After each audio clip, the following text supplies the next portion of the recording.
Marriage is a covenant, a lifelong partnership, ordered to love and the gift of life, elevated by Christ to the dignity of a sacrament.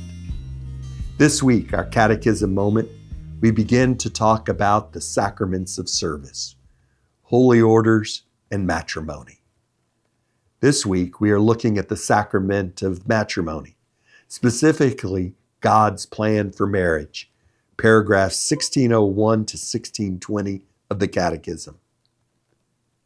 This section begins with the Catechism giving us a definition of marriage.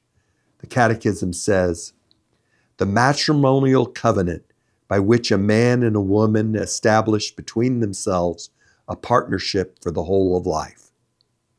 Yes, indeed, first, it is a covenant, more than a legal contract. Unlike a contract which can be dissolved, a marital covenant demands total, faithful, exclusive, and fruitful self-giving, mirroring God's covenant for us. This covenant cannot be dissolved. It establishes a partnership of love between one man and one woman for the whole of life, permanent for whole life, faithful for whole life. Paragraph 1601 goes on to say, "This covenant is by its nature ordered toward the good of the spouses and the procreation and education of offspring. The point of marriage is a partnership for life between a man and a woman, ordered towards two goods, good of the spouses and good of the children." What is the good of the spouse? What is the good of the children?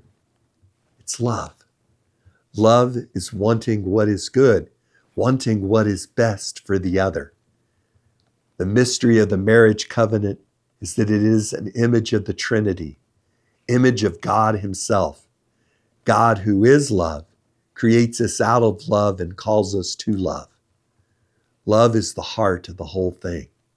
St. Paul tells wives to be subordinate to their husbands, but he tells the husbands to love their wives as Christ loved the church.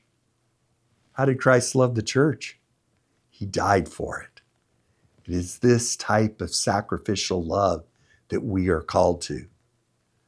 The sacrament of matrimony is a sacrament of service. Marriage is a vocation of service to your spouse and to your children. Vocation to marriage and family. God created us to live happily in this love, but unfortunately sin entered into the world. The Catechism says, "Every man experiences evil around him and within himself. This experience makes itself felt in the relationship between man and woman. Their union has always been threatened by discord, a spirit of domination, infidelity, jealousy, and conflicts that can escalate into hatred and separation. The first consequence of original sin of Adam and Eve was to bring rupture to that original communion between man and woman. Despite the reality of sin bringing discord and separation, Jesus unequivocally insisted that marriage was indissoluble. His disciples even thought this was impossible. Why then even bother getting married? Because it was so difficult. The law of Moses permitted polygamy and divorce. But Jesus makes it clear that Moses permitted divorce because of the hardness of the heart. But Jesus did not just give us a rule to follow. He gave us the strength and grace to bear our cross, to love. The Catechism says, "By coming to restore the original order of creation disturbed by sin, He Himself gives us the strength and grace to live marriage in the new dimension of the reign of God. It is by following Christ, renouncing themselves and taking up their cross, that spouses will be able to receive the original meaning of marriage and live it with the help of Christ.